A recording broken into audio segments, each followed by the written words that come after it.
आपको संघ और उसका क्षेत्र, an union and its territory बताने जा रहा हूँ। यानी संघ और उसका क्षेत्र। संविधान के भाग 1 के अंतर्गत, संविधान भाग 1 के अंतर्गत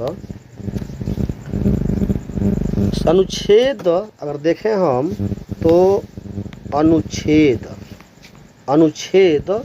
1 से लेकर और 4 तक की अनुच्छेद में यह संघ और उसके क्षेत्र की चर्चा की गई है। तो हमें याद होनी चाहिए कि संविधान के भाग 1 में क्या कहा गया है। तो संविधान के भाग 1 में ये कहा गया है कि संघ और उसका क्षेत्र, ये जो अनुच्छेद 1 से 4 तक है, और उसमें क्या क्या चर्चा की गई है वह मैं आपको आगे बता रहा हूँ। पहला है राज्यों का संघ। पहला जो है वह है राज्यों का संघ।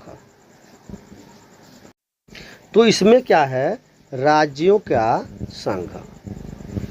अब इसमें राज्यों का जो संघ है वह क्या है वो देते हैं पहले, या इस किस अनुच्छेद में लिया गया है। तो इसको कहा गया है कि अनुच्छेद 1 में कहा गया कि इंडिया, इसे हम इंडिया यानी भारत, इंडिया यानी भारत।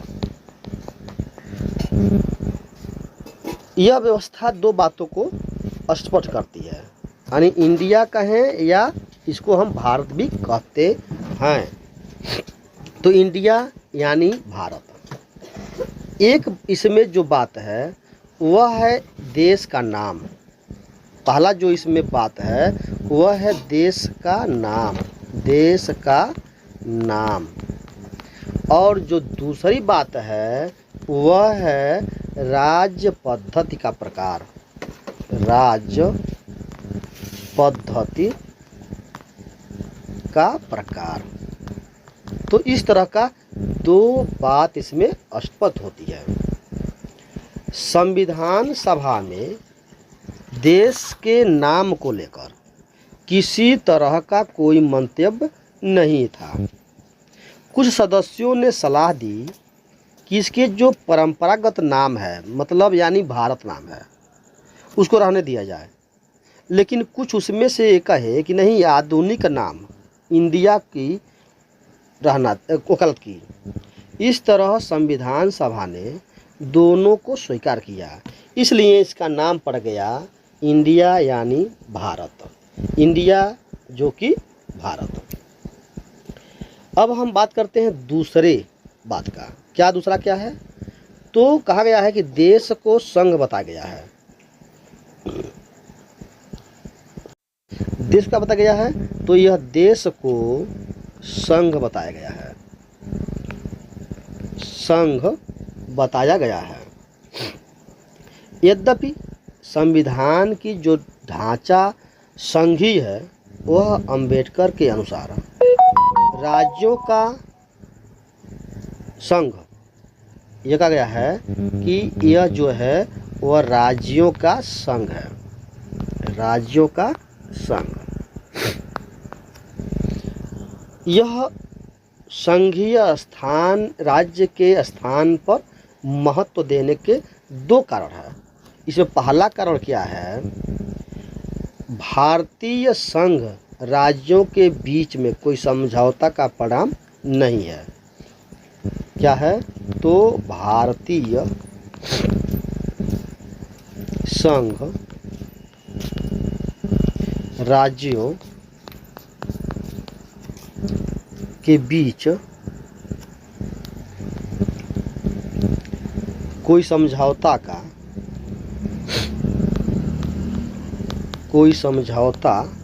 का परिणाम नहीं है। जैसा कि अमेरिकी संघ में और 2 राज्यों को संघ से विभक्त होने का कोई अधिकार नहीं है। यह संघ है, यह विभक्त नहीं हो सकता। पूरा देश एक है जो विभिन्न राज्यों में प्रशासनिक सुविधा के लिए बांटा गया है।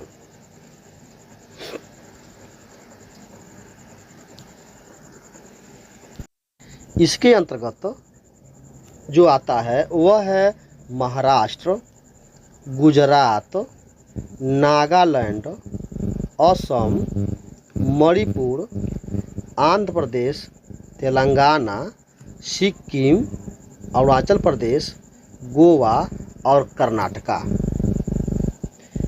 इसके अतिरिक्त पांचवी और छठी अनुसूचियों के राज्य के भीतर अनुसूचित एवं जनजातीय क्षेत्रों के प्रशासन के लिए एक विशेष उपबंध है। भारत के जो क्षेत्र यानी भारत का संघ से ज़्यादा यानी भारत के क्षेत्र भारत के संघ से ज़्यादा व्यापक अर्थ में समेटे हैं, क्योंकि बाद आने वाले सिर्फ राज्य शामिल है, जबकि पहले में न केवल राज्य वरन बल्कि संघ शासित क्षेत्र और वे क्षेत्र जिन्हें केंद्र द्वारा भविष्य में कभी भी अधिकृत किया जा सकता है शामिल है। संघीय व्यवस्था में राज्य इसके सदस्य हैं और केंद्र के साथ शक्तियों के बंटवारे में हिस्सेदार है। दूसरी तरफ क्या होती है तो संघ शासित क्षेत्र एवं केंद्र द्वारा अधिकृत क्षेत्र में सीधे केंद्र सरकार का प्रशासन होता है। एक संप्रभु राज्य होने के नाते भारत अंतर्राष्ट्रीय कानूनों के तहत विदेशी क्षेत्र का भी अधिग्रहण कर सकता है। उदाहरण के लिए देखा जाए तो संधि के अनुसार खरीद और उपहार या लीज पर, फिर व्यवसाय जिसे अभी तक किसी मान्य शासन ने अधिकृत नहीं किया हो, जीत या हराकर। उदाहरण के लिए भारत ने संविधान लागू होने के बाद कुछ विदेशी क्षेत्रों का अधिग्रहण किया, जैसे दादर और नागर को। तो यह दादर नागर हवेली, गोवा, दमन एवं दीव, पुडुचेरी और सिक्किम इन क्षेत्रों के अधिग्रहण के बाद में आगे चर्चा की जाएगी। ये तो करेंगे। अनुच्छेद 2 में संसद को यह शक्ति दी गई है कि विधि द्वारा ऐसे निबंधों और शर्तों पर जो वह ठीक समझे संघ में नए राज्यों का प्रवेश और उसके स्थान पर स्थापना कर सके। यह है अनुच्छेद 2 में बताया गया है। तो अनुच्छेद 2 में इसमें जो शक्तियां दी गई, संसद को जो शक्तियां दी गई वह 2 प्रकार शक्तियां दी गई।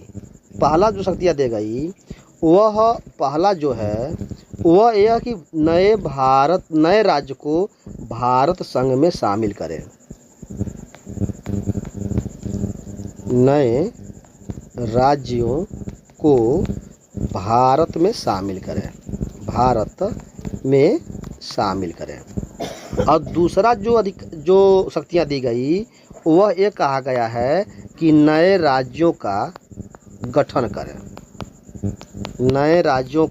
गठन करने की शक्ति दी गई। पहली शक्ति जो दी गई वह उन राज्यों के प्रवेश को लेकर है जो पहले से अस्तित्व में है, जबकि दूसरे नए राज्यों को अस्तित्व में नहीं है।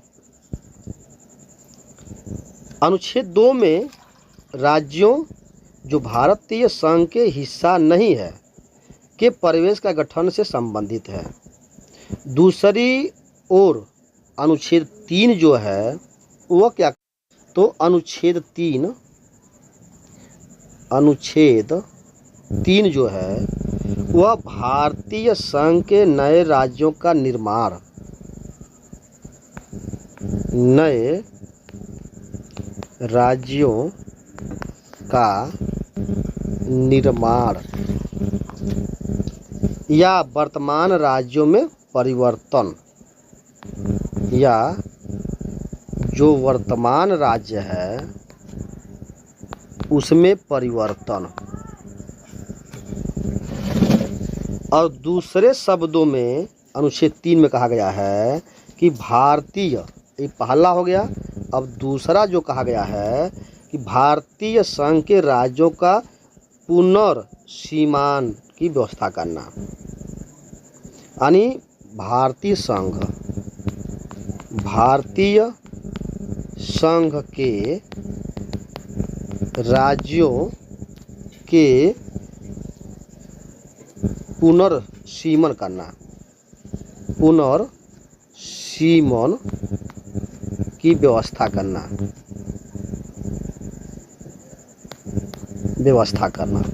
तो इस तरह का अनुच्छेद 3 में कहा गया है। अब अनुच्छेद 3 में संसद की जो अधिकृत करता है वह पहला क्या है, किसी राज्य में से उसका राज्य क्षेत्र अलग करके अथवा 2 या 2 से अधिक राज्यों के भागों को मिलाकर अथवा किसी राज्य क्षेत्र को किसी राज्य के भाग के साथ मिलाकर नए राज्य का निर्माण करना, ये हो गया। दूसरा हो गया किसी राज्य के क्षेत्र को बढ़ा सकेगी। तीसरा, किसी राज्य क्षेत्र को घटा सकेगी। चौथा, किसी राज्य की सीमाओं में परिवर्तन कर सकेगी। और पांचवा जो है, किसी राज्य के नाम में परिवर्तन कर सकेगी। यह अनुच्छेद 3 में कहा गया है। तो इस तरह का अनुच्छेद 3 में जो प्रावधान है वह मैं आपको बता रहा हूँ। अनुच्छेद 3 में 2 शर्तों का उल्लेख किया गया है। एक जो है, परिवर्तन से संबंधित कोई अध्यादेश राष्ट्रपति की एवं मंजूरी के बाद ही संसद में पेश किया जा सकता है। और दूसरी बात क्या है, तो उनकी संस्तुति एवं पूर्व राष्ट्रपति उस अध्यादेश को संबंधित राज्य के विधानमंडल का मत जानने के लिए भेजता है। यह मत निश्चित समय के भीतर दिया जाना चाहिए।